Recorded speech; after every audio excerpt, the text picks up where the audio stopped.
Hello guys! Welcome po sa Encourage 888. Ang reading na ito ay para sa entertainment at personal na reflection lamang. So gamitin lamang yung mga mensaheng tumutugma sa iyong sitwasyon. So start na tayo, no? Thank you nga po pala sa mga nagsusubscribe, sa mga bumabalik. Marami pong salamat. Tingnan natin kung ano yung advice para sa'yo.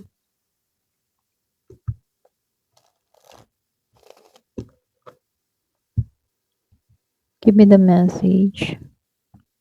Ano yung advice para sa'yo? So, 5 of Pentacles, the Reverse, Knight of Wands, 10 of Swords, Reverse, King of Swords, Reverse, 7 of Wands.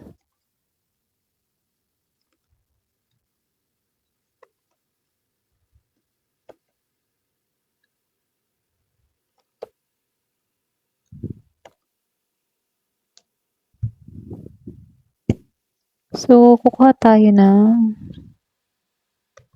ito, Cosmic Insight. Sasamahan natin siya ng Oracle card.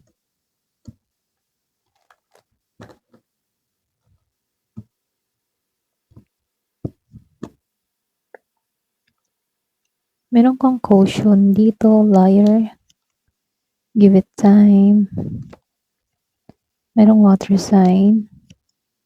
Confession. Okay, so kuha rin tayo ng itong your feelings are valid, tarot card. So kuha na lang tayo dito ng courage. Meron kang reflection. Change. So may change, pagbabago. Let go. So lumabas ang let go. And anger. Ayan. So, tingnan natin kung ano yung mensahe sa'yo. So, dito, no? 5 of Pentacles and Death Reverse. So, yung advice lang sa'yo, no? Kung meron ka mga dinadala na pagsubok, hirap. Kumbaga, sinasabihan ka dito, no? Yung iba kasi sa inyo, pwedeng nakakaramdam ka ng kakulangan, eh. Yung tipo na para kang pagod, tila na hindi ka suportado, ganun. Kumbaga sinasabihan ka dito, may mga paalala, no? Huwag mong isipin na mag-isa ka.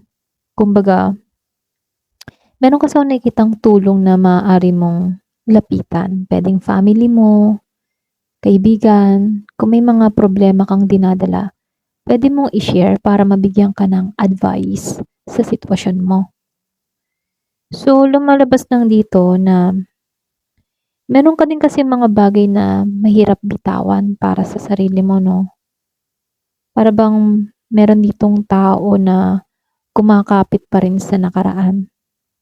Kaya mas nahihirapan kang makapagbukas sa bagong simula kasi meron ditong nakakapit pa rin sa nakaraan, eh. So, dito, nakita ko tong si Knight of Wands and Ten of Swords, Reverse. Kumbaga, dito, sinasabihan ka dito na magkakaroon ka ng lakas ng loob, okay? Kumbaga, magkakaroon ka din dito ng motivation para kumilos. Maganda yun kasi ito yung card ng determinasyon or determinado, ganon.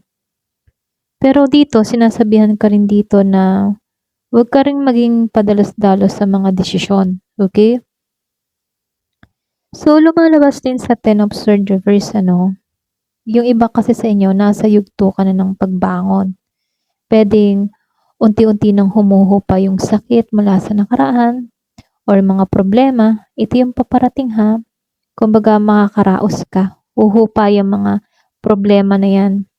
May pagkakataon na makapagsimula kang muli. Okay?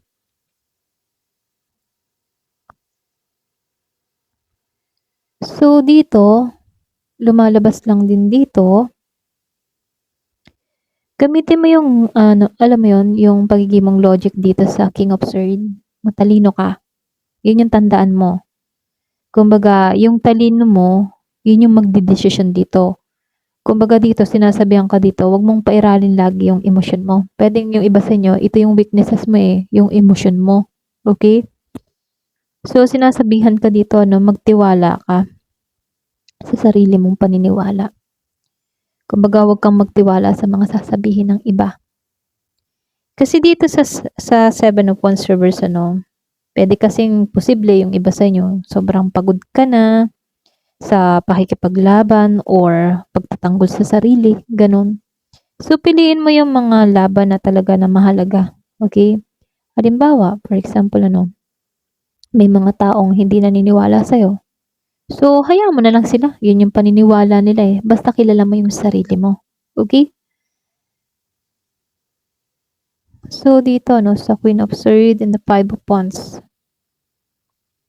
yung iba sa inyo, pinaka-advise sa'yo, maging tapat ka sa sarili mo. Okay? Para bang sinasabihan ka dito, magtakda ka ng malinaw na boundaries. Huwag kang matakot na magsabi ng katotohanan. Yung bang tipong na, halimbawa, for example, may tao na pinipilit ka, kailangan mag-set ka ng ayoko kung talagang ayaw mo. Okay? Huwag kang oo ng oo. Ganon. Ayan. So, dito sa Five of Wands, reverse, para bang meron ditong matatapos na alitan. Merong matatapos na problema. Okay? Kung ikaw ay napunta sa sitwasyon na meron kang kaaway, may ka-conflict ka, matatapos na to ha. Kung meron kang taong hindi kayo nagkaintindihan, hindi kayo nagkaunawaan, so matatapos na to. Mas magiging payapa na yung sitwasyon, okay? Lalo-lalo na kung iiwas mo na lang din yung sarili mo or kung iiwas mo na yung sarili mo sa walang kasaysay na, walang saysay ba na argumento. For example, meron kang kaaway na ang daming dada. Tapos, kita mo, hindi siya magpapatalo. Okay? So, mas mainam, iwasan mo na lang to, hayaan mo na lang siya magdadada. Ganun. So, dito, sa Eight of Swords and Justice Reverse, yung iba sa inyo dito ha, pwedeng alam mo yun, pakaramdam mo parang wala kang magawa or kadalasan para bang may pumipigil sa'yo. Iba sa inyo pwedeng takot or pagduda sa sarili. So, huwag kang magduda sa sarili mo ha. Kaya mo yan. So, mag-ingat ka din dito, sa mga hindi patas na sitwasyon. Basahin mabuti yung mga detalye bago ka magtiwala or gumawa ng mahalagang desisyon. Okay? So, lumalabas din dito ang Four of Pentacles and the Eight of Cups reverse. Yung iba sa inyo, para bang sinasabihan ka dito na mag-ingat ka pagdating sa usaping pera.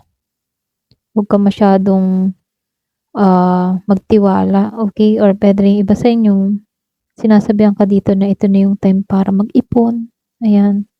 Huwag basta gumastos ng gumastos. Kumbaga yung perang hawak mo, pag-isipan mo kung saan mo talaga ilalaan. Okay?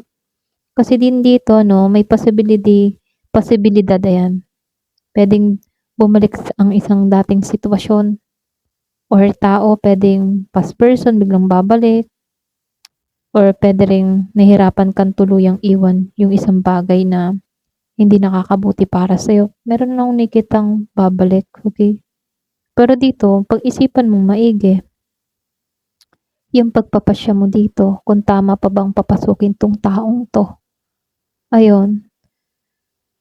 Meron pang sinungalin dito, lumabas, merong caution, tulad dito sa card na to, babala. Kumbaga dito sa caution, mag-ingat ka, alamin mo muna yung buong katotohanan bago ka kumilos, okay? Pwede kasing meron bumalik dito sa'yo eh. Iba sa inyo, pwedeng water sign, Scorpio, Cancer, or Pisces, or pwede ring water sign ka.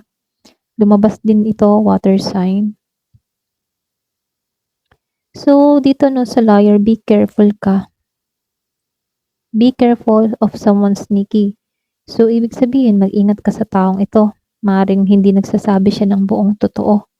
Alam mo yun, pwedeng magaling magsinungaling, magaling gumawa ng kwento para lang mapabuti siya rito.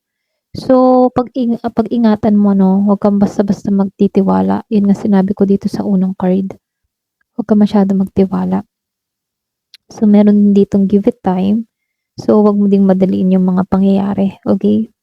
May tamang panahon para sa lahat ano, kung nagnanais ka ng tagumpay, kung nananais ka ng pag-usad, meron yang kanya-kanyang oras, alam mo yun? So, yan nga sinabi ko kanina water sign, mag-ingat ka or puwede rin ikaw isa kang water sign. So, nandun na yung pag-iingat ano. So, meron din akong nakikitang confession. So, dito 'no, posible may isang taong gustong umamin dito sa'yo.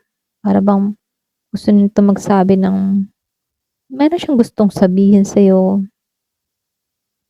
Para bang matagal na 'tong may tinatago. Merong magko-confess. Yung iba sa inyo ha, puwede may magsabi na ng totoo. Ayun. So, lumabas itong courage. Yung iba sa inyo 'no, puwedeng sinasabihan ka dito na kailangan mong maging matapang para sa mga susunod mong hakbang. Okey, tapang ang kailangan mo, tapang ang puhunan. Kumbaga, so lumabas din 'to, merong refleksyon, maglaan ka ng oras ano, para suriin yung mga sarili mo or yung sa sitwasyong kinakaharap mo. Kasi kung ano man yung pinapakita mo, yun yung magre-reflect din sa'yo. Kaya dito kailangan mong maglaan ng oras, okey? Suriin ang bawat aksyon na gagawin, ganyan. So, lumabas itong change, tapos may let go ka pa dito. Kumbaga ito yung pagbabago, magsisimula na 'to kapag handa ka ng bumitaw sa nakaraan, alam mo yun? Yung bang kailangan mo ng bitawan yung mga bagay, tao na hindi na nagsisilbi sa'yo para pumasok 'tong pagbabago, okey? So, lumabas din 'tong anger. Yung iba sa inyo 'no, huwag mong hayaan na galit yung magdikta sa iyong mga desisyon, okey? Ayun, kontrolin yung galit. Yun lang yung mensahe 'no, kontrolin yung galit. Yung advice lang ano, maging maingat ka. Gamitin mo yung isip kaysa sa emosyon mo kasi may anger dito. Huwag kang padala sa galit. Bitawan yung mga bagay na hindi na nakakatulong sa'yo. So, huwag kang magmadali din. Ayan. Kasi may mga sitwasyong maaaring lumilinaw, lalo-lalo na sa tamang panahon. Kaysa, alam mo yun, mas maigi kasi yung kang mapanuri, maging matatag dito sa courage, habang hinihintay mo yung tamang pagkakataon ano. Kasi nakikitaan ko dito, andito ka sa stage ng pagbabago or puwede ring naiisip mo ng, "Kailangan ko ng i-let go yung mga hindi nagsisilbi sa buhay ko." Puwedeng yung iba sa inyo kasi ang dami na rin nagsinungaling sa'yo, okey? Yung mga experience mong 'yan yung nagpapatatag sa'yo, 'yan yung nagtuturo sa'yo para mas lalo kang maging matalino, alam mo yun? So, yun lang ano, ito lang yung mensahe. Sana nakatulong sa'yo. Ayan, thank you for watching. Love and peace.